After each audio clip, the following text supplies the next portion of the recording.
Every second, people around the world borrow money. A credit card swipe, a car loan, a mortgage, a student loan. Nothing unusual.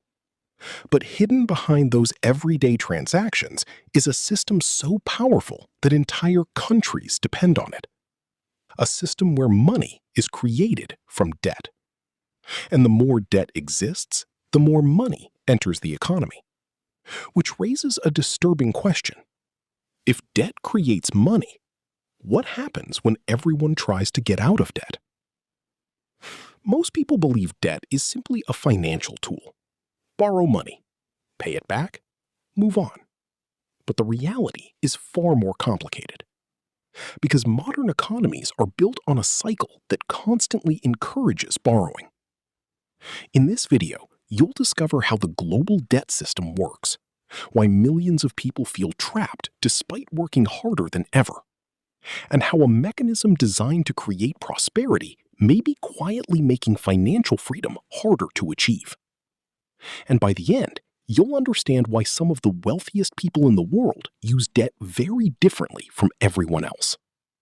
The story. The beginning of the trap.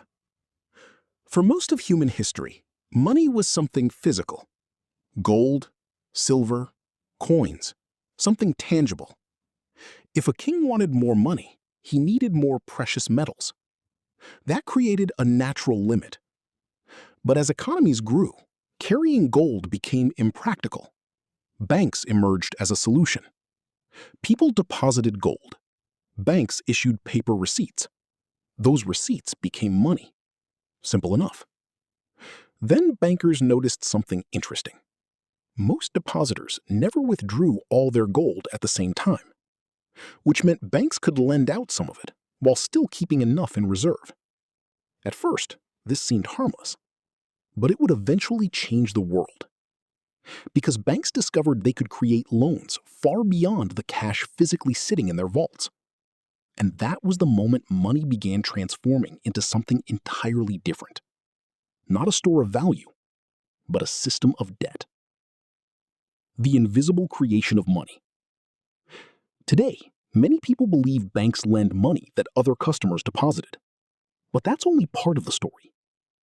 When a bank approves a loan, something remarkable happens. New money is effectively created. A number appears in your account.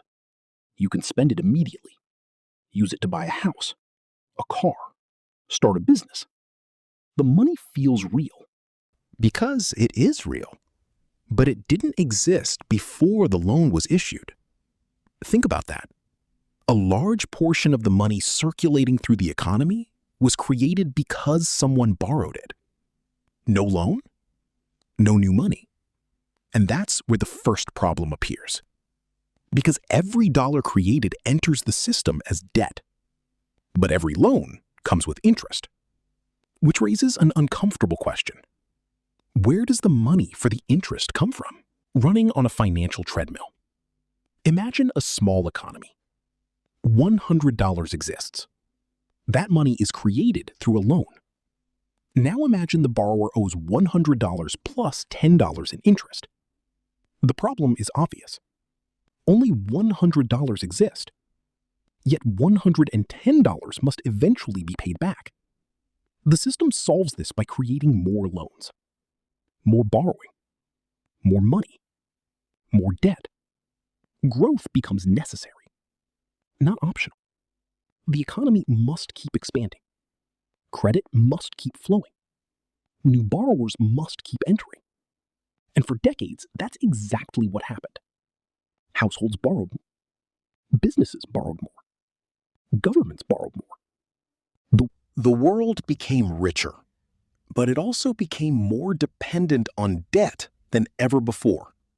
And eventually, dependence creates vulnerability. The Great Expansion. After World War II, borrowing exploded. Homes became larger. Consumer spending surged. Credit cards spread across society. Governments funded massive projects. Corporations expanded globally. For a while, the system appeared unstoppable. Debt fueled growth. Growth created jobs. Jobs supported more borrowing. Everything seemed to work.